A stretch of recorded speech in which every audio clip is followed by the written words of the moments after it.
ರಾಜಕೀಯ, ನ್ಯಾಯ, ವಿಚಾರ, ಅಭಿವ್ಯಕ್ತಿ ಮತ್ತು ಉಪಾಸನೆಯ ಸ್ವತಂತ್ರ ಸ್ಥಾನಮಾನ, ಅವಕಾಶಗಳ ಸಮಾನತೆ ದೊರೆಯುವಂತೆ ಮಾಡುವ ವ್ಯಕ್ತಿ ಗೌರವ, ದೇಶದ ಏಕತೆ ಮತ್ತು ಸಮಗ್ರತೆಗಾಗಿ ಎಲ್ಲರಲ್ಲಿ ಭ್ರಾತೃತ್ವ ಭಾವನೆ ಮೂಡಿಸುವ ದೃಢ ಸಂಕಲ್ಪ ಮಾಡಿ ನಮ್ಮ ಸಂವಿಧಾನ ಸಭೆಯಲ್ಲಿ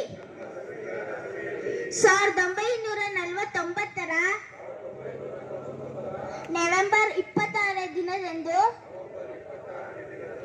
ಈ ಸಂವಿಧಾನವನ್ನು ನಮಗೆ ನಾವೇ ಅರ್ಪಿಸಿಕೊಂಡು ಅಂಗೀಕರಿಸಿ ಶಾಸನವಾಗಿ ವಿಧಿಸಿಕೊಂಡಿದ್ದೇವೆ. ಜೈ ಭೀಮ್, ಜೈ ಕರ್ನಾಟಕ. ಮತ್ತೆ